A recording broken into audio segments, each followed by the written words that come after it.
Good morning, everyone, and thank you for your patience. And thank you for being here today at the SkyTrain Operations and Maintenance Center here in Burnaby. My name is Chris Bryan. I'm Media Relations for TransLink. We're here to talk about TransLink's plans for winter and how we're planning to keep our customers moving even if severe weather hits. It's November, and thankfully, Farmer's Almanac is predicting a normal winter for us on the West Coast, the kind of mild winter that we're used to. But regardless of any predictions, it's important that we always prepare for winter's worst. It's important that we're ready in case we get the heavy snow and prolonged periods of ice and cold like we did 2 years ago. In a moment, you'll hear from Mike Richard, Vice President of Operations for SkyTrain, and Don Palmer, Vice President of Operations for Coast Mountain Bus Company, who will share their plans for winter. They'll tell us about the many things TransLink does to maintain safe, reliable service when winter storms hit Metro Vancouver. And once we've heard from them, we'll take questions from the media, and then we'll break out and do some demonstrations, some of the equipment we use to keep transit moving in winter weather. So now, without further ado, I'd like to pass things over to Mike Richard, Vice President of Operations for SkyTrain.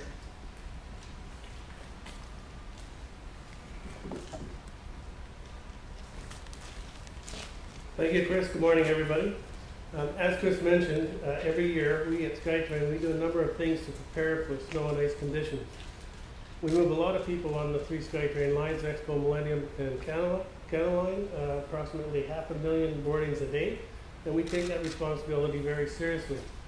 Unlike the cars and buses on the roads, airports, the ferries, the SkyTrain, we too will run into challenges during snow conditions, and some of the biggest ones that we have include things like our track intrusion alarms being triggered when we have snowfall, movement of track switches being blocked by ice and snow that fall from the trains as the trains cross the switches, ice buildup on our power rails that affects the transfer of power from the wayside to the trains.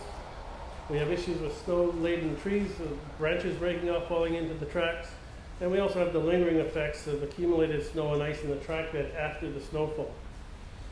When chunks of ice and snow start falling on the tracks, it triggers our intrusion detection system, which sends a signal to stop the trains. It's a great safety feature, but it causes some serious disruptions to our customers, and we have to check the track each and every time to ensure that it's safe to proceed. To address this, and when alarms start going off frequently, we'll place staff on platforms or on the front of the trains and turn off these detection systems, so it allows us to keep system moving without the disruptions caused by the alarm trips. For track switches, when they're blocked by snow and ice, we have switch heaters that essentially heat up the ice that drops into the switch mechanism and melts the buildup. Sometimes it takes a little bit longer, but the intent is that they're hot enough that they will melt any ice and allow the switch to move freely. When we expect ice buildup on the power rails, we do a couple of things. We send out a special train equipped with a de-icing agent that sprays this agent on the power rail to prevent ice buildup before it starts. And we also activate power rail heat tracing in critical areas, which heats the surface of the power rails, preventing moisture from freezing. You might recall that this was a major challenge for us a couple of years on Canada Line, but our concessionaire ProTrans has done a great job installing 2 kilometers of heat tracing in the areas that were affected 2 years ago. They've also installed over 1.5 kilometers of cover board in those exposed areas as well to protect the ice buildup on top of the power rails. We had no issues last year, and we're optimistic that these measures will continue to be effective over time going forward. To help prevent trees or branches from falling into the tracks and to ensure the safety of the customers in the system, we have an arborist that does a study of all of our alignment, looking for trees that could be a hazard for us, and we'll trim them in advance of the winter weather just to make sure that we don't have things falling in. Canadian Pacific, who owns all of the right-of-way for West Coast Express, they too have stepped up and recently installed a number of switch heaters on their tracks to prevent frozen switches. And they also assess their alignment for trees. For us, since no 2 winters are ever the same, and every winter since the first major snowfall that we experienced here in 1988, we review our performance every year. We look for best practices, we look for lessons learned, and we change our plan. We reissue it every year based on our experiences from the previous year, and we look to improve time after time after time. On a practical measure, all of these measures, what I'm talking about here, they're all intended to keep the service reliable, on time, and running as expected for our customers. And that's what it's really all about, keeping the system moving for our customers. And that's it for us. Now I'd like to turn it over to Don Palmer, Vice President of Operations for Coast Mountain Bus Company.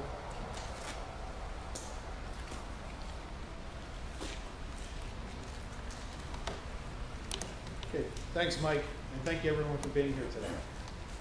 As I'm sure you know, Coast Mountain Bus Company's buses reach virtually every corner of Metro Vancouver. On an average weekday, there are over 900,000 boardings on these buses. Every time someone gets on the bus, we count that as a boarding. That means every second, 11 people are boarding a bus somewhere in our region.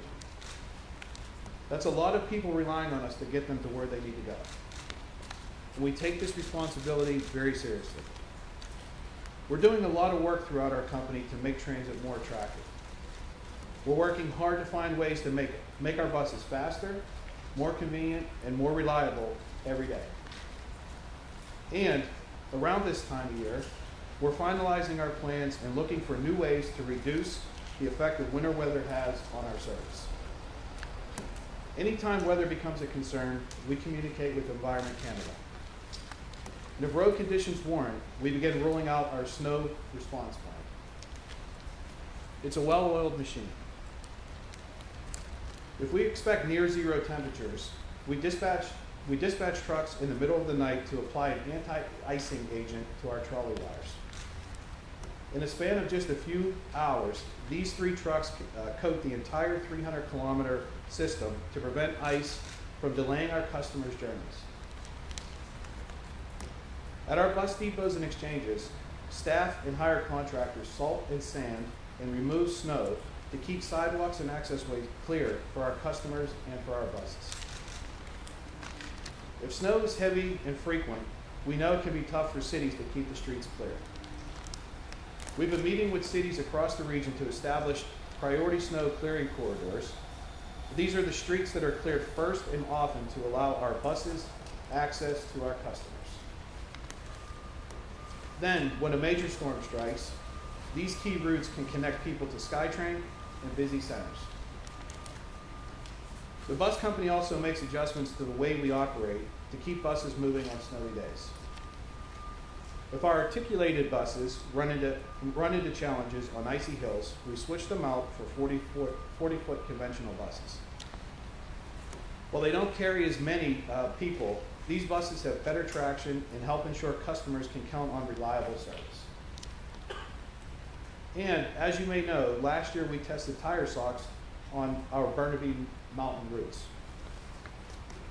There wasn't much snow last year, so it wasn't possible to thoroughly test them. But on the 2 days we used them, our bus operators serving Burnaby Mountain reported positive improvements in traction. That's why we're expanding the use this year.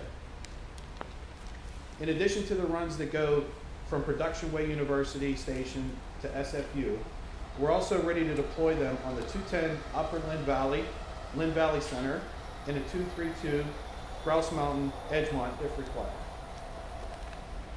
When heavy snow hits, the problem areas in our region are fairly predictable. So, in the future, we're exploring the wider use of tire socks, targeting the bus routes that most often run into difficulty on icy streets. One thing we learned from those 2 days of tire sock testing is that we'd like to see their durability improve. We're working closely with the manufacturer to find ways to make tire socks last longer before they need to be replaced. It's important to us that we do everything we can to maintain service for our customers, and we're always looking for ways to improve when winter is at its worst. Thank you. That's it for me. I'll pass things along to Chris.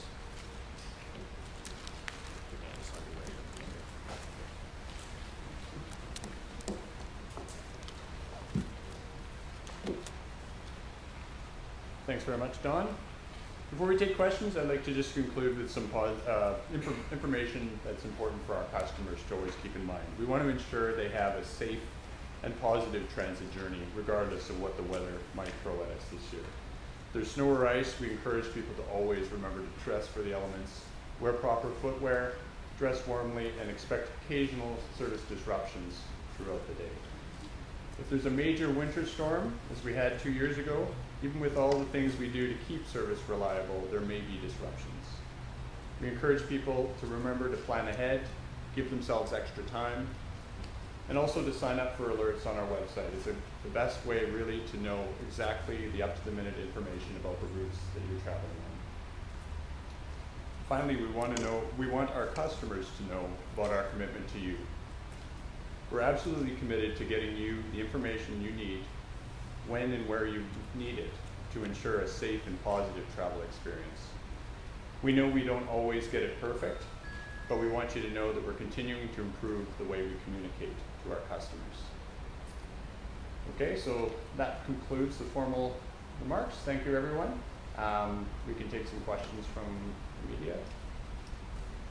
Yeah, I'm particularly interested in these bus socks and what the plans are going forward. If we could just get some more details on Tire socks? Yeah, For sure. Let's bring up, actually Don Palmer, please, up to the front. We have Simon here as well who can provide if there are any detailed questions. And so what's the scale here in terms of the increased use of bus socks? The increased use? Or the tire socks, yeah. The tire socks? I think you probably, Simon, you probably. Well, like, if you could just get on the microphone here. So, And if you could just say your name as well. yeah, morning everyone. My name's Simon Agnew, so that's SIMONAGNEW. Yeah, so like Don mentioned, we're expanding to 2 new routes on the North Shore. They're going to be sort of like shuttle routes on the upper levels, the 210 and the 232. And we're going to have buses running those routes with tire socks. We're going to have Coast Mountain technicians along the route to monitor the wear on them and replace them as necessary. So that's What was the experience last year with those tire socks? the experience was generally quite positive.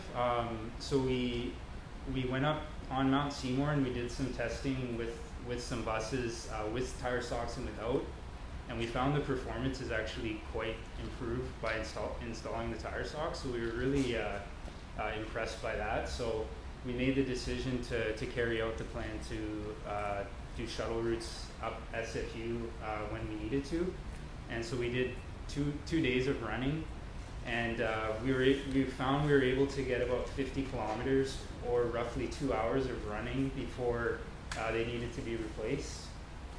So that was really valuable information because now we know like kind of what we can expect as far as the durability goes and how much maintenance they need.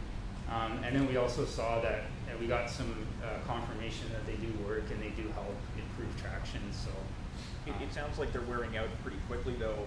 What is the conversation in terms of cost effectiveness of just getting winter tires versus these tire socks? Could you talk a little bit about that? yeah. So I mean, there's a few options. The tire socks,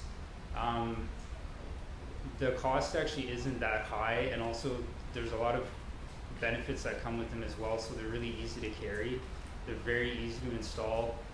They don't do damage to the bus, so if you were to run, say, like a cable chain, you're much more likely to cause damage to the bus, which can be very expensive. As far as using like a quote-unquote winter tire, the tire we run does have a winter rating, so it is rated to be able to handle winter conditions. So it carries the 3-peak mountain snowflake on the sidewall, which means it's been tested and approved in winter conditions. So we've looked on the market at sort of maybe a more like a heavier duty, heavier tread tire, but we feel just that for the kind of climate we have here in Vancouver and in the winter, where it's mainly just rainy conditions, the tire we run we feel is the best tire. Also, I mean, if we were to outfit our entire fleet with like a quote unquote snow tire, it'd be close to 10,000 tires. So it'd be a huge effort for our technicians to try and handle, and even the storage of it and the purchasing of that many tires, to maybe offer, you know, slightly better performance for the odd day where we do get a significant amount of snow. It's just, at this point, we feel the better strategy is just to use the tire we have now, in combination with the tire socks and some of the things Chris and Don talked about. So communicating with our customers, regular driver training, and also just regular maintenance on the buses. In terms of the durability aspect of these tire socks, what is the manufacturer saying in terms of what is potentially possible here, and would these more durable tire socks be a lot more expensive to buy? We haven't talked about cost of a new prototype or a new product. Right now we're just working with them on, like, we've given them our feedback of what we encountered when they were failing on the buses, and we've suggested to them ways we think that they can be improved. So that's kind of where that's at right now. Other questions from the floor? Have you heard from any other jurisdictions across the country, like Calgary, that are looking at this as a benchmark? I understand you guys are possibly the first transit authority in North America. Yeah, I think we are. We're in touch with other transit agencies regularly, especially when the weather gets like this, because we're all kind of wondering what each other, how each other deals with this. We did get some calls from Calgary, just curious about them, so we provided them with some information. But as far as I know, we're currently the only transit agency that's using these. Okay. Another question from behind there. Yeah. Hi, two things. First, I'm just wondering how much each tire sock costs. A set of tire socks costs about $250 for us. And then you had said installing them is quite efficient. How much time does it take to install a set, and how big of a delay is it passed on to passengers? We train our technicians to install them, and to safely do it, it takes less than 5 minutes. Yeah. We have a question over here on this side. Anything? Oh, you don't? Sorry. No? Yes? No. Okay. Any other? Sorry, Calvin, do you have a question over there for Jesse? I'm just wondering, SFU, that's sort of been an issue, a lot of buses getting canceled and stuff when there is snow. So is there anything that's being done differently this year to prevent some of the cancellations of buses coming from SFU? Well, we're going to continue the tire sock usage from production way up to SFU, and also we work with SFU, like their snow removal, their facilities department. And I was up there last winter when we did have those few days of heavy snow, and I did notice that they were doing a really good job at keeping the roads clear. So I think that goes a long way too, because if they can keep the roads clear, it gives us a much better chance of continuing service. And on that subject of road clearing, are municipalities doing enough? Have they been doing enough as far as road clearing to keep buses there? We'll put that to Don Palmer. He's in charge of that stuff.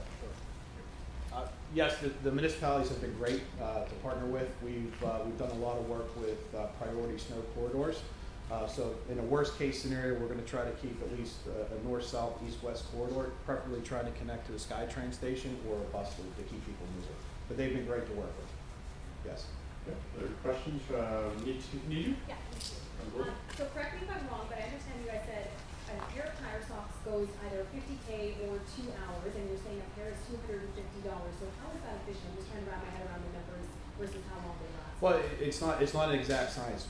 So road conditions, dry pavement. If we're running the socks on dry pavement, they're gonna wear out a lot quicker. But if we run them in ideal conditions on snow, they'll last a lot longer. So again, we didn't really get the opportunity to thoroughly test these tire socks last winter because we only had a few days, and it was just a limited ability to really put them to their paces. But typically, on average, that's what we get. So we're still in the testing phase right now. Okay. Question from behind. So just how much is money being saved by using the tire socks over the winter tires? What's the cost of those between the two solutions? So for the North Shore expansion, expanding the tire socks to the North Shore, we're anticipating around a $9,600 cost. We're not asking for any additional funding. We're going to absorb that through our operating budget. So there's compared to, I'm not quite sure, maybe Simon can step in and tell you what the price of a snow tire is roughly. Yeah, it's a bit of a tricky question to answer. We lease our tires from Michelin, so it's we haven't really. I don't have a price for again a quote unquote snow tire, because yeah, the tire we run we lease it through Michelin, and that's the tire that's been recommended for us for this climate here. But is money being saved? We think so. When you look at the big picture of again how many buses we have, and how much labor and effort would be involved in that, and also some of the drawbacks that come with running like a dedicated snow tire, we think we are saving money as well. Simon, you might speak to the fact that the tires we use are ideal for typical conditions here. So it's with tire socks, we're able to deploy them in localized circumstances where there are problem areas. We switch all our tires to winter tires.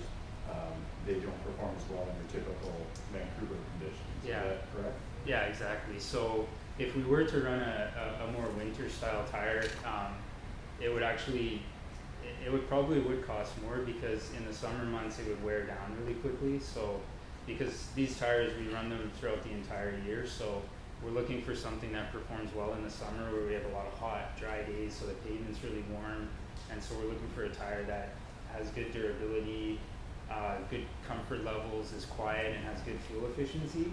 So if you run a winter tire, you're losing all those performance benefits. And then again, with the most of the winter weather that we have here, it's mainly rainy. We need a tire that performs well on wet roads, and again, that's the tire that we're running. So, yeah. Can you use these tire socks on articulated buses, or is this mainly just on the shorter buses, standard buses? So far we've only tried them on 40-foot buses. Obviously, like articulated buses generally don't handle as well in the snow. It's just a characteristic of the way that they are. I think we're gonna keep trying them on the 40-footers and get some more experience with them, and I can certainly see looking at that as a possibility in the future. But I think first we just want to try them out some more on 40-footers, just to get some more information about how they perform. Any other questions over here from CTV? Just wondering, just for the average person who's riding the bus in the winter, they see the hill, they see the snow, and they're wondering, am I gonna get home? They see these tire socks. What is the likelihood that that's gonna ease their mind, that they're gonna get to where they're going? Well, I mean, obviously some of the conditions we get here can be pretty challenging for any vehicle to get up. But like we were really actually quite impressed with how well they work. So if I had to choose between a bus with tire socks on it and not, I would definitely pick the one with the tire socks on it.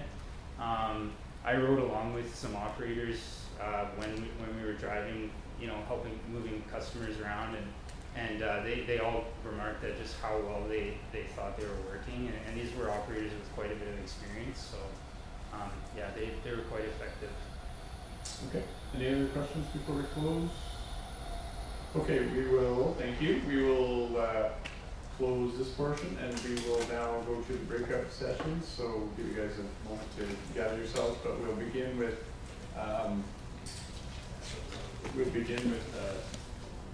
over here we have some